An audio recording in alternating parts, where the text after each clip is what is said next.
안녕하세요. 30대 결혼을 앞두고 지옥의 문 앞까지 들어갔다 살아 돌아온 미혼 여성입니다. 어떻게 소개를 할까 고심을 했는데 임팩트 있는 첫 등장을 짜잔 하고 싶었어요. 흔히 사연이나 인터넷에 떠도는 글에서 결혼 전 파혼 이야기를 들으면 조상신이 도왔다 라는 댓글들을 가장 많이 봤습니다. 그때는 그런 새로운 댓글들이 그저 재미있게 느껴졌는데 막상 내 이야기가 되니 누군가가 도왔다라는 말로는 그 순간을 표현하는 것이 부족하다는 느낌이에요. 신과 함께 영화를 떠올린다면 시댁 지옥입구까지 갔다가 왜 내가 그곳에 들어가지 못하는지 염라대왕 앞에서 변명하고 또 변명해서 죄가 없음이라고 판정받은 것 같은 느낌이 들거든요. 조금은 시간이 지나 마음도 어느 정도 추스려서 이제는 웃으며 말할 수 있지만 지금도 그때를 생각하면 가슴이 두근거립니다. 앞으로 더 잘 살 거라고 많이 격려 부탁드려요. 저와 태훈 씨는 궁합도 안 본다는 4살 차이입니다.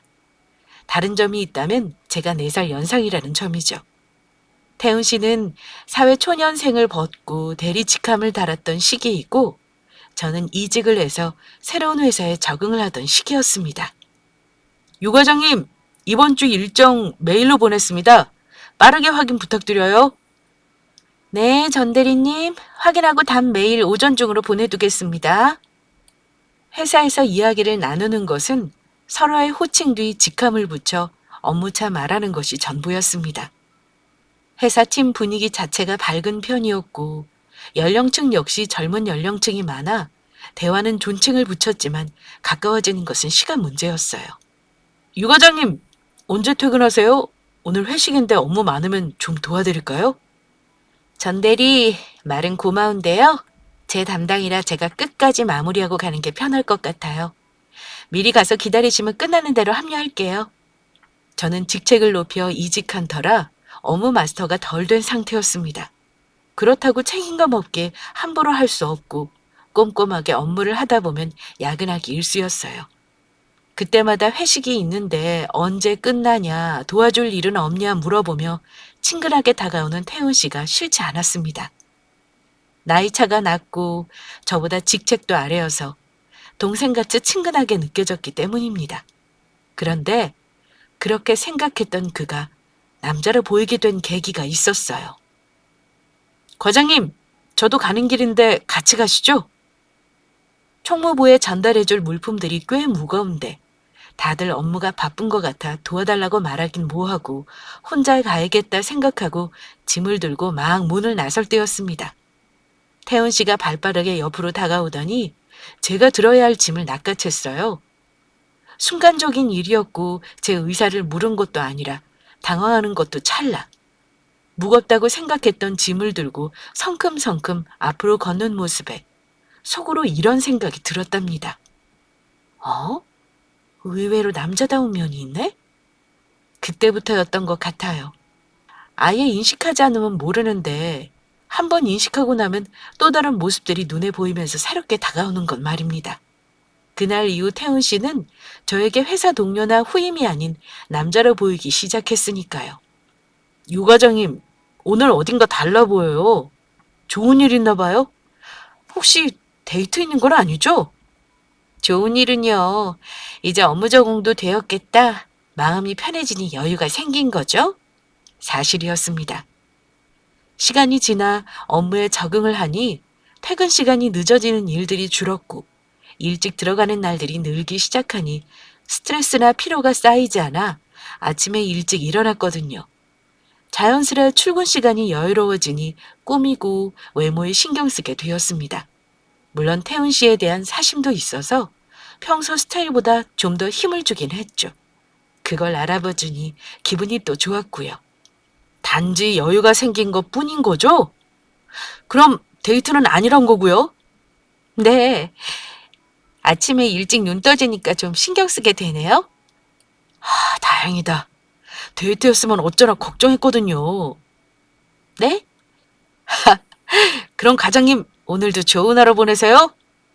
그렇게 말하곤 빠르게 자기 자리로 돌아가는 태훈 씨. 마음은 이미 싱숭생숭 들떠 있었습니다. 우리나라 사람들이 가장 싫어하는 것이 바로 하다만 말이라는 것 아세요? 뒤따라가서 왜 그런 걱정을 하는데요? 라고 묻고 싶지만 물을 수 없는 그 마음 때문에 그날 업무를 어떻게 봤는지 모르겠어요. 그래도 하루 마무리하고 아쉬운 마음으로 퇴근했습니다. 과장님! 그렇게 예쁘게 하고 집으로 가시게요? 놀라서 뒤를 돌아보니 태훈 씨가 서 있었습니다. 벚꽃이 피는 따뜻한 계절이었고 봄바람이 살랑 부는 해가 질 것 같은 퇴근 시간. 그렇게 태훈 씨와 저는 연애를 시작했어요. 생각지도 않게 훅 치고 들어오는 태훈 씨에게 저는 마음을 빼앗겨 버렸고 나중에 들은 이야기지만 책임감 있게 자기를 똑부러지게 하는 모습이 멋져 보였고 무거운 짐을 도와달라 소리 안 하고 혼자 옮기던 모습에 마음이 쓰이기 시작했다 했습니다. 돌이켜보니 서로에게 마음이 가던 시기가 비슷해서 천생연분이다. 연애 초 한창 그러기도 했고요. 그렇게 1년의 시간이 지나갔습니다. 자기야, 이번 추석에 본가 함께 가는 거 어때? 자기 본가에? 응. 이제 명절 지나면 본격적으로 결혼 준비해야 하는데 미리 인사도 드리고 친해지면 좋잖아. 여행도 갈 겸 다녀오자. 회사는 서울 강남에 있었고 저는 창동 쪽에 부모님과 함께 지내는데 태훈 씨는 면목동 쪽에서 자취를 하고 있었어요. 부모님은 경남 마산에 계셨는데 거리가 멀어서 자주 내려가진 못하고 명절에 내려가면 명절 전후로 해서 근 일주일 정도 머물다 오곤 했습니다. 자기 명절에 집 내려가면 근 일주일은 있잖아. 나 그렇게 오랜 시간 함께 지내는 거 부담인데? 아직 결혼도 전이고. 여행 간다 생각하면 부담 아니지 뭘 그래. 그 시간 다 우리 본가에 있지 말고 여기저기 놀러 다니면 괜찮을 것 같은데? 아니야. 아무리 그래도 나 일주일은 부담이야. 생각해 볼게. 여행을 간다 해도 일주일은 너무 길다 생각했습니다. 명절날 내려오는 것 뻔히 아실 텐데 그 시간 다른 곳으로 여행 가는 것도 말이 안 되는 것 같고 그렇다고 제가 태훈 씨 본가에서 함께 일주일을 보내는 것은 부담이 돼서 못하겠다 생각이 들었거든요. 지금 돌이켜보면 이 말 자체가 무리한 요구인데 이때는 여행의 개념이 들어가서 그런지 그냥 거부감 없이 다가왔습니다. 다만 너무 오랜 시간 처음 뵙는 어른들과 지내는 게 다소 어렵게 느껴졌을 뿐이죠. 자기야, 그럼 내가 먼저 내려가 있을게. 자기가 3일 정도 생각하고 내려오는 건 어때? 3일? 응. 명절에 다 우리 집에 오시는 것도 그러니까 명절 전 연휴에 와서 명절 전날이나 명절 당일날 올라가면 나는 명절 지내고 원래 내가 본가에 있던 시간 다 채우고 올라오는 걸로. 3일도 긴 것 같은데? 인사드리려고 하는 거면 명절 지나서 또는 명절 당일이나 같이 식사 함께 하고 오는 건 그래? 그것도 나쁘지 않은데 자기도 알다시피 내가 본가 자주 내려가는 것도 아니고 1년에 부모님이랑 지내는 시간이 명절이랑 부모님 생신 정도니까 나는 함께 지내도 괜찮을 것 같거든. 그리고 결혼 전이니 손님으로 오는 건데 자기가 뭐 별다르게 할 게 있는 것도 아니고 맛있는 음식 먹고 우리 집 근처 여행지도 다니고 그러면 오가는 시간 빼고 같이 있는 시간은 별로 안 될걸? 그런가? 곰곰이 생각해보니 KTX를 타고 가도 역에 가는 시간들을 생각하면 반나절 정도는 이동한다 싶었습니다. 이동하는 시간을 빼면 식사하고 휴식하고 올라오는 날도 비슷하다 가정한 경우 3일 있지만 중간에 하루 정도 예비 시부모님과 함께 보낸다 생각이 들었어요. 그 정도면 먼 거리 대비 인사도 드리고 친분도 쌓을 겸 괜찮다 생각이 들었습니다. 무엇보다 태훈 씨가 여행이라는 말을 한다는 것과 손님으로 오는 거라 하는 일이 없을 거라는 말들이 먼 거리지만 한 번쯤은 다녀오는 것 괜찮지 싶었어요. 그리고 결혼 전 시댁의 분위기를 본다면 미래 남편이 나에게 어떻게 할지 예측할 수 있다는 말들도 들은 적이 있어서 눈 딱 감고 그러겠다 했죠. 그리고 명절 연휴가 다가왔습니다. 자기야, 나 먼저 내려가 있을게. 출발할 때 전화해. 역으로 데리러 갈 테니. 알았어. 조심히 내려가고 내일 모레 봐. 태훈 씨는 명절 연휴가 시작되기 전 먼저 내려갔습니다. 엄마한테 예비시댁에 인사드리러 간다고 하자 이왕 가는 거 명절 전후로 3일 내려가 있다 오라 하셨어요. 결혼하고 나면 멀어서 자주 못 갈 텐데 서운하지 않게 인사드리고 오라 하셨습니다. 저희 집이 태훈 씨가 사는 자취집하고 멀지 않기도 했고 회사와 저희 집 그리고 태훈 씨 자취집까지 서울에 있어서 저희 부모님께는 진작 인사도 드리고 지내던 터라 부모님은 흔쾌히 다녀오라 하셨어요. 미연아, 태훈이 부모님께 잘해. 어디서 저렇게 싹싹한 사위였겠니? 엄마도 엄마 딸이 잘났으니 싹싹하고 멋있는 사위 얻는 거지. 물론 내 딸이 예쁘고 사랑스러우니 그런 배우자 만나는 거지. 그래도 바른 부모님 밑에서 컸기 때문이라는 사실 잊지 말고 멀리 계시다고 서운하게 하지 말고 지금 너랑 태훈이 그리고 엄마 아빠가 지내는 것만큼만 잘 지냈으면 좋겠어. 태훈 씨와 함께 식사를 하거나 등산같이 함께 시간을 보내고 온 날이면 저에게 부모님은 말씀하셨습니다. 가까이 살면 아무래도 자주 볼 수 있고 정이 들기 마련인데 멀리 살면 그러지 못하니 볼 수 있을 때 잘하라고요. 꼭 잘하려고 노력할 필요는 없지만 사람과 사람 사이에서 예의를 지키고 진심으로 다하라는 가르침을 늘 받았기에 어떤 말씀을 하고 싶으신지 저는 너무 잘 알고 있었습니다. 그래서 태훈 씨가 본가에 명절 때 인사를 드리러 가자 했을 때도 혹시나 싶은 마음에 고민하긴 했지만 이내 알았다 말한 이유이기도 해요. 자기야, 나 이제 내려가. 12시 도착이니까 역 앞에서 만나? 그래? 생각보다 빨리 출발했네. 알았어. 이따 보자. 이왕 내려가는 거 하루 다 지나서 내려가지 말고 아침부터 서두르라는 말에 이른 차를 타고 내려갔습니다. 역 앞에 나와 있는 태훈 씨는 뭐가 좋은지 이내 싱글벙글 얼굴에 웃음꽃이 피었어요. 자기 기분 좋아 보인다? 그래? 티 났어? 나 내려오니까 그렇게 좋아? 이제 명절 지나 상견례하고 나면 결혼하는구나. 실감나기도 하고, 뭔데? 또 뭐가 있어? 아, 이거 집에 도착해서 짜잔 하고 말해주려 했는데. 뭔데? 엄마가 자기 온다고 어제 장 엄청 봤거든? 맛있는 거 해주고 싶다고.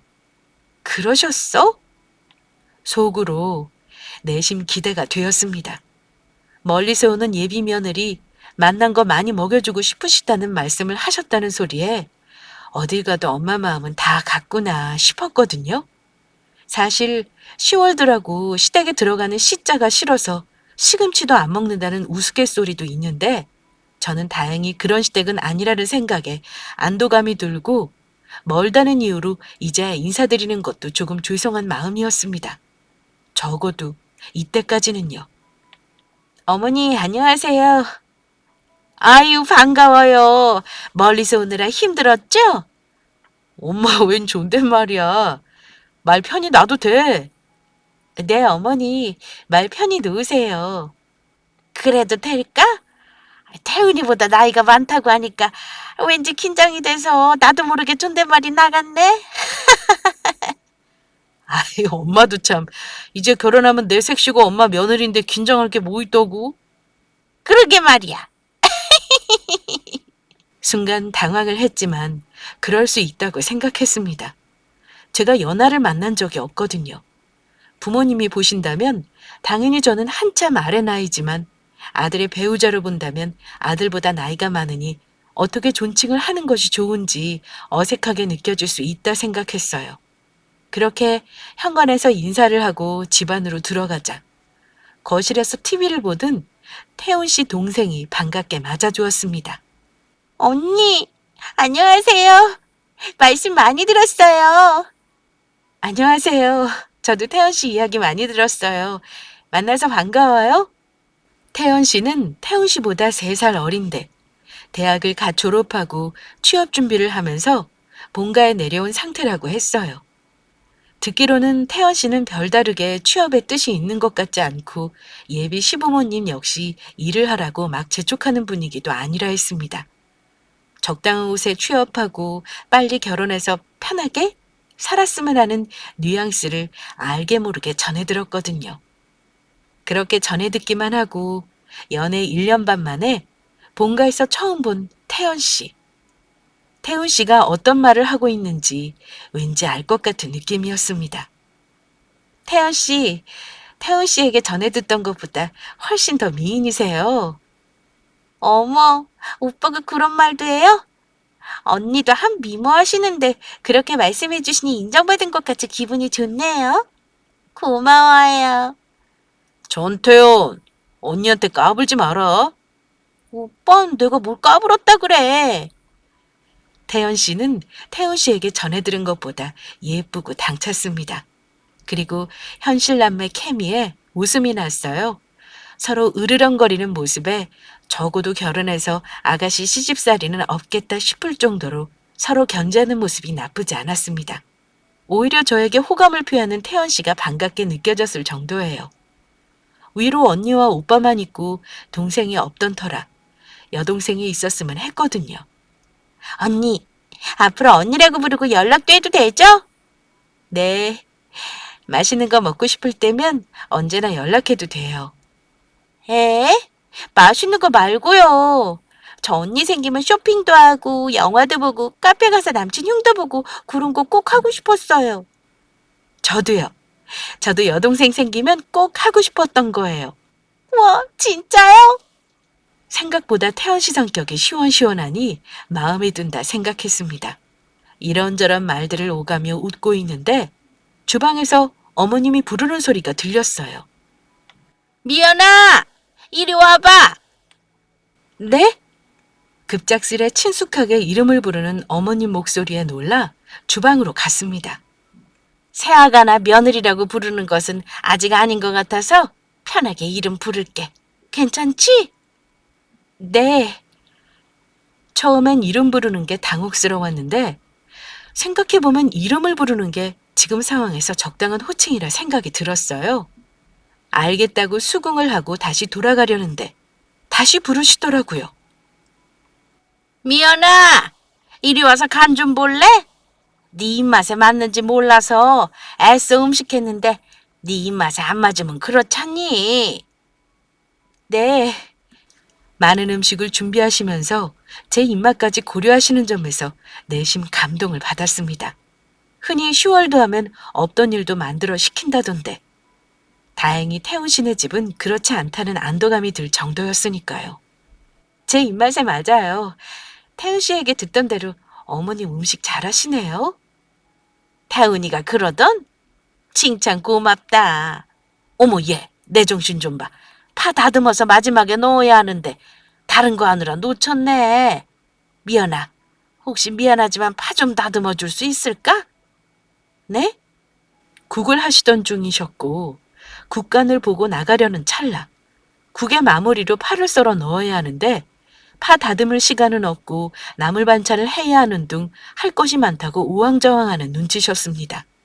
그때 태훈 씨가 주방으로 들어왔어요.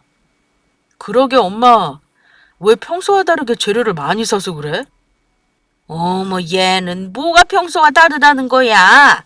원래 이 정도 음식은 했어. 너 오기 전에 친척들이 다 싸가서 그러지. 우리 집에 친척들이 얼마나 온다 그래? 할아버지 할머니 절에 모시기로 하고 제사상도 간소화돼서 이제 잘 안 오잖아.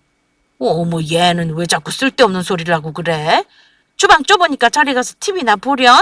정신 사납게 하지 말고. 무언가 분위기가 쎄한 느낌이 들었습니다.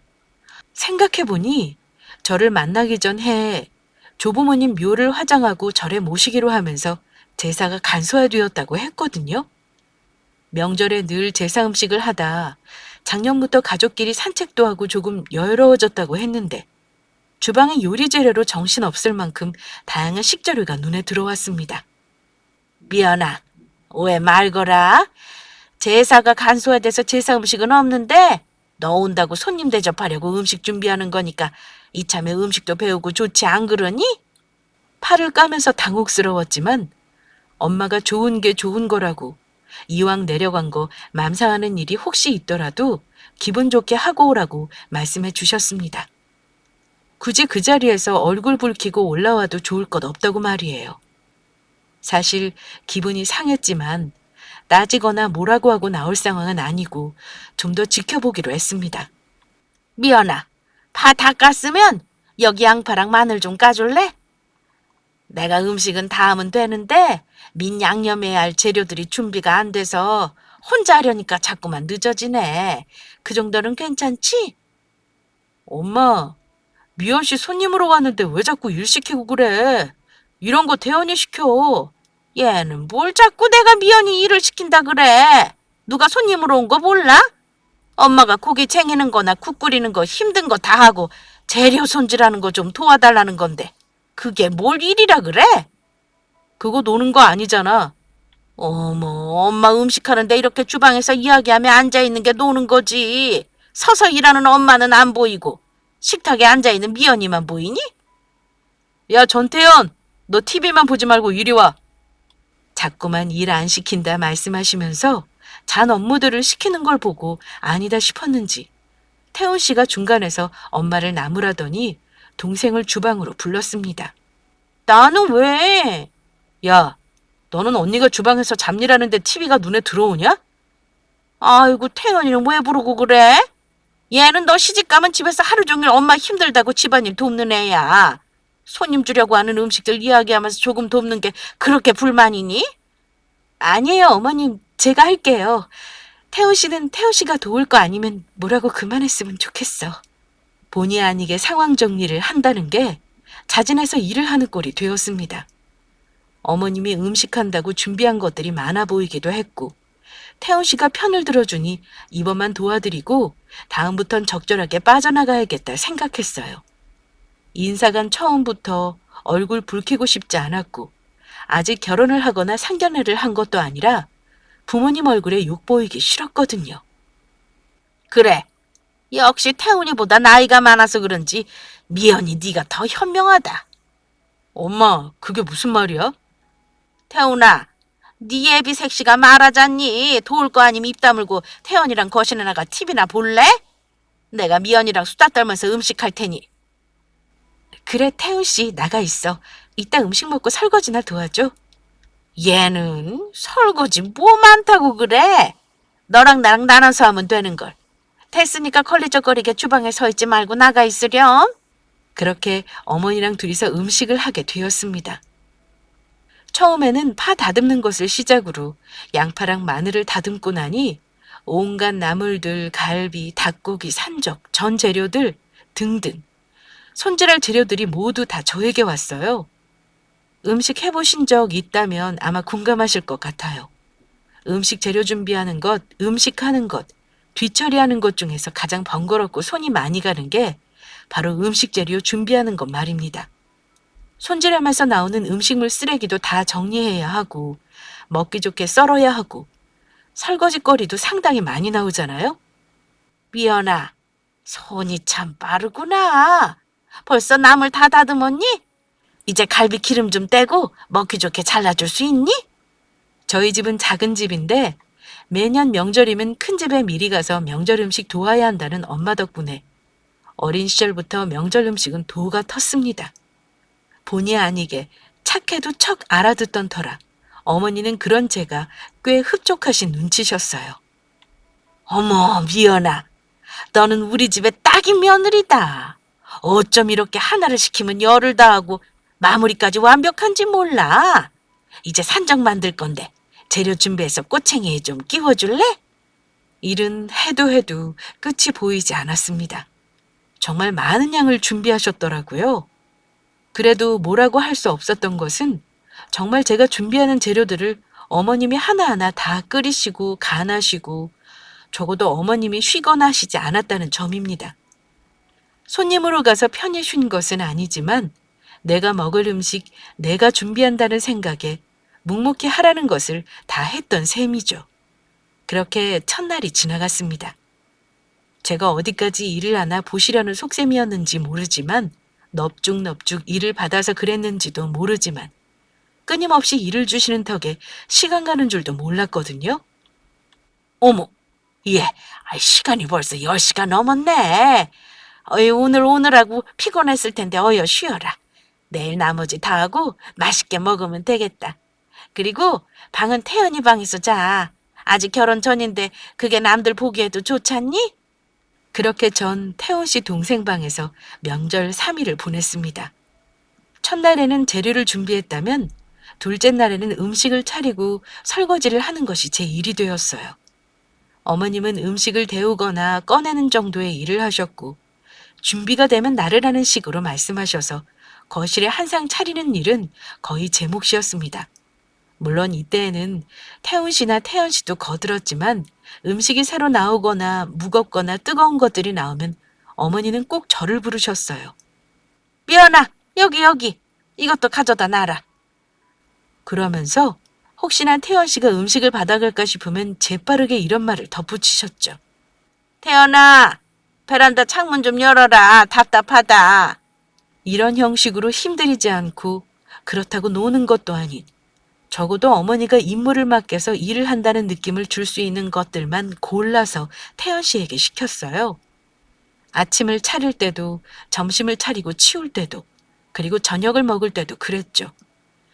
그렇게 명절 3일을 태훈 씨네 있었는데 명절 전 인사를 드리고 여행 겸 가자는 소리가 무색할 정도로 3일 내내 출장 뷔페 서비스를 온 것 같은 착각이 들 정도였습니다.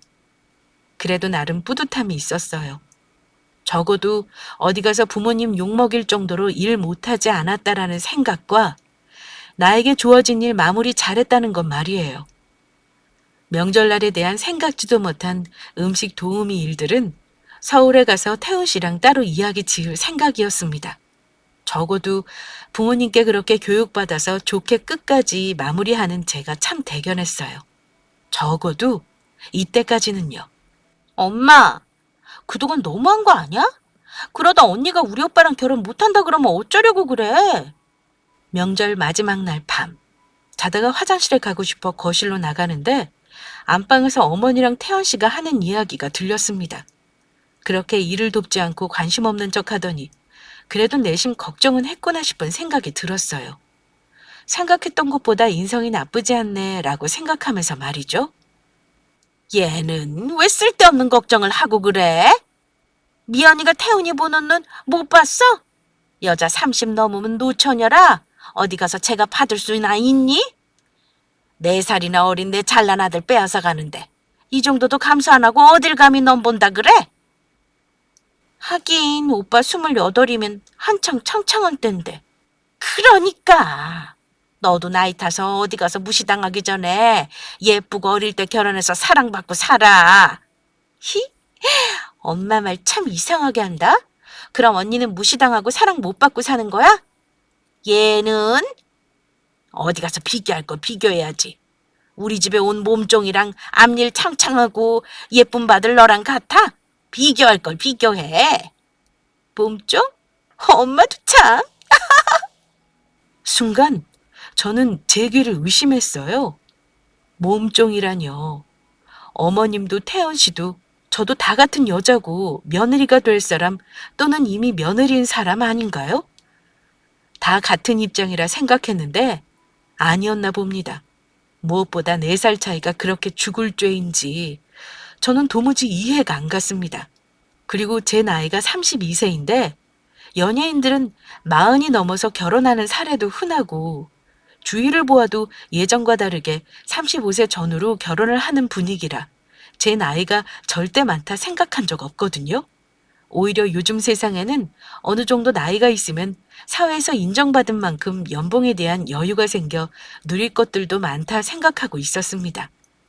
그런데 저만의 생각이었나 봐요.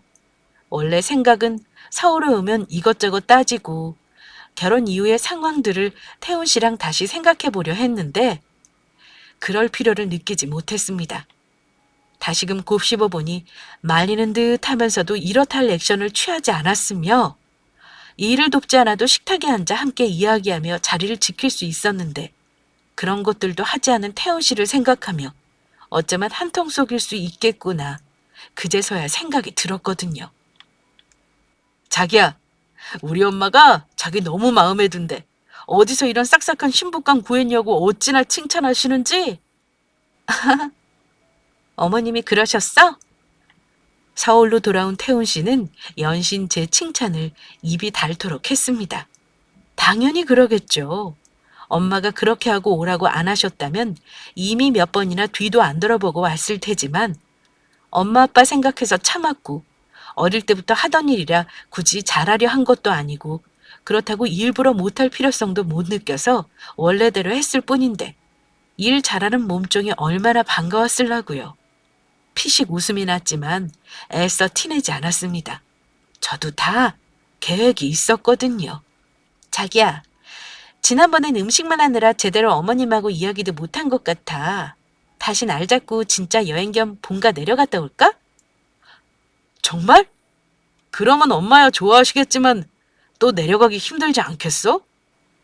뭐가 힘들어? 당신 말대로 결혼 전에 자주 찾아뵈면서 친해지면 좋지. 명절에 내려갔을 때는 제대로 저에 대한 이야기도 하지 못하고 어머님이 짜놓은 판에 움직이는 말처럼 있다 온 것이 못내 아쉬워서 다시 날 잡고 내려가자 말했습니다. 제가 어머님이랑 친해지려고 노력하는 줄 알았던 태훈 씨는 빠르게 나를 잡고 그렇게 다시 어머님을 뵈러 본가에 내려갔어요. 어머님, 저 왔어요. 그래, 미연아. 아이, 떠보니까 정들고 이제 정말 내 며느리 같네. 지난번엔 말씀도 제대로 못 드린 것 같아서요. 맛있는 거 사드리고 얼굴도 뵐 겸 또 왔어요. 그래, 그래. 잘 왔다. 그렇게 그 지역에서 이름 있는 식당을 예약하고 식사를 하러 갔습니다. 어머님도 가끔 개모임에서 식사를 하러 오시는 곳이라 음식 맛이나 가격, 분위기에 대해서는 익히 잘 알고 계신 듯 했어요. 어머, 미연아. 우리 동네에서 제일 고급진 곳인 건 어떻게 알고 예약했니? 어머님, 저한테 음식 해주시느라 명절에 고생하셨는데 이 정도는 대접해드려야죠. 아들 잘 둔 덕에 호강하게 생겼네.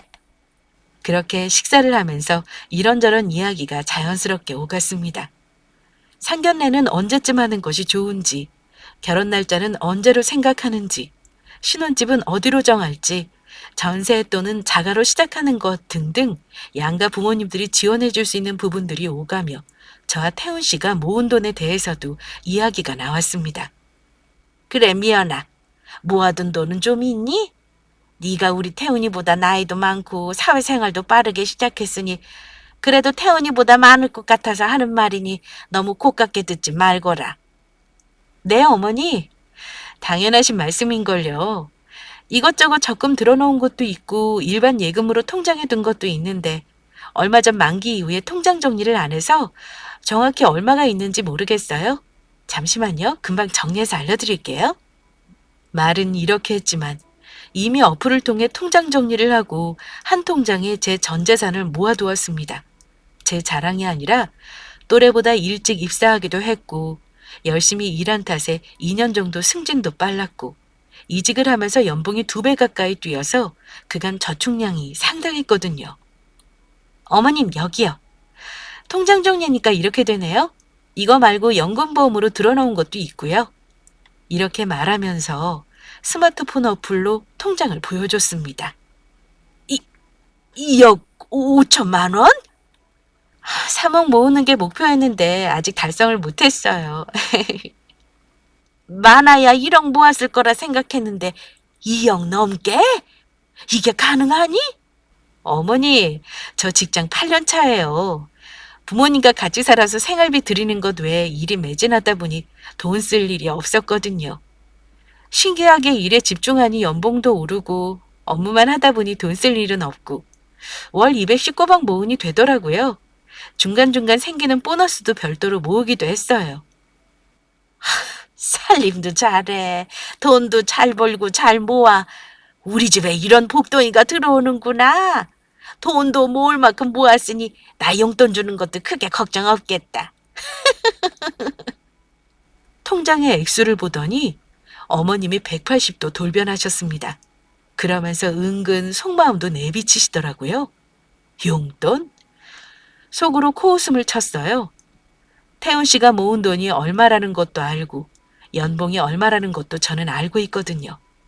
저보다 4살 어린 28이지만 연봉은 저 사회초년생일 때 정도이고 모은 돈은 겉멋들려 차 뽑느라 하나도 없다는 것 말입니다. 그래도 나이 감안해서 잘 다독이고 살 생각이었는데 하늘이 도와서일까요? 이미 모든 것들을 속속들이 알고 나니 결혼 생각, 다독이고 키울 생각이 모조리 다 사라졌어요. 그렇게 식사를 끝내고 다시 서울로 돌아왔습니다. 그리곤 어머니께 전화를 걸었죠. 그래, 미연아. 서울에 잘 올라갔니? 네, 어머니. 그래, 오가느라 애썼다. 어여 집에 가서 푹 쉬고 고마웠다. 네, 근데 어머니. 그래, 미연아. 무슨 할 말 있니? 네, 이젠 더 이상 별일 없을 것 같아서요. 잘 지내세요. 그게 무슨 말이니? 태훈이랑 결혼하면 앞으로 더 자주 볼 텐데 볼 일이 없다니? 저 태훈 씨랑 결혼 안 할 거예요. 뭐?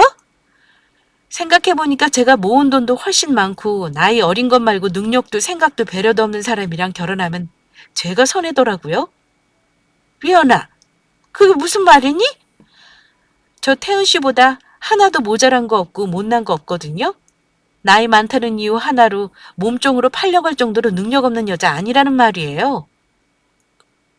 어? 그 이야기 들었니? 어머님은 짐짓 당황하셨습니다. 말이야 바른말로 전 누가 봐도 태훈 씨에 비해 모자란 여자 아니거든요. 오히려 차고 넘칠 정도로 회사에서도 능력 있고 한창 잘 나가는 제가 태훈 씨랑 연애한다고 아까워하고 남자친구가 있다는 사실을 알면서도 여전히 대시하는 남자들이 있을 정도예요. 제 자랑이지만 제 월급에서 70% 저축, 20% 부모님께 생활비, 그리고 10% 피부샵으로 명품이나 옷 욕심은 없지만 업무 과다로 밤새는 날들도 많아 딱 하나 나를 위한 투자를 피부에 쏟았거든요.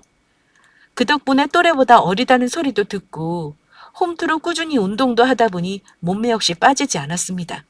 무엇보다 최근 태훈 씨네 다녀오면서 생각지도 않았던 집안 살림의 능력까지 월등하다는 것을 알게 되었거든요. 그러다 보니 굳이 지금 내가 왜라는 생각들이 오가며 태훈 씨가 미리 시댁에 인사드리러 가자고 했던 그 순간이 저에게는 인생의 터닝 포인트로 다가올 정도입니다. 미연아, 내가 잘못했다. 태훈이가 어디서 너 같은 여자를 만나겠니? 처음에는 단순히 나이가 많아 어디서 별 볼 일 없는 여자 하나 데려왔다 생각했어. 너도 알다시피 태훈이가 겉만 멀쩡하지 아직 어려서 뭐 하나 제대로 하는 것도 없고 겉만 만들어서 외제차나 끌려고 하잖니. 그런 태훈이에게 너는 살림도 똑부러지게 하고 생활력도 있어서 모은 돈도 많고 어른 공경할 줄도 알아서 싫은 소리 한 번 안 하고 네 하고 모실 줄도 알고 미연이 너보다 더 좋은 여자 태훈이는 못 만난다. 미안하다. 내가 정말 미안하다. 명절 때 안 내려와도 되니? 태훈이랑 결혼은 그대로 진행해다오. 어머님, 어머님 말씀 다 맞아요. 저처럼 똑부러진 여자가 왜 태훈 씨를 만나겠어요? 어머니 덕분에 정신 차렸어요. 앞으로 다시 뵐 일은 없지만 살면서 어머님 은인이라 생각하고 항상 건강하시길 빌게요. 먼저 전화 끊습니다. 그렇게 제 말만 하고 전화를 끊었습니다.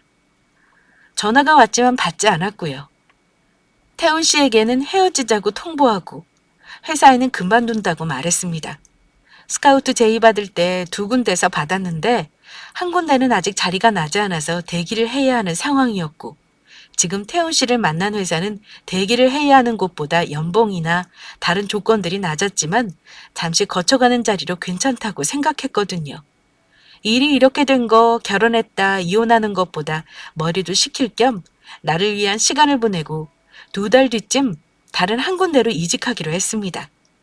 태훈 씨에게 카톡이 매일같이 오고 전화도 오는데 차단했어요.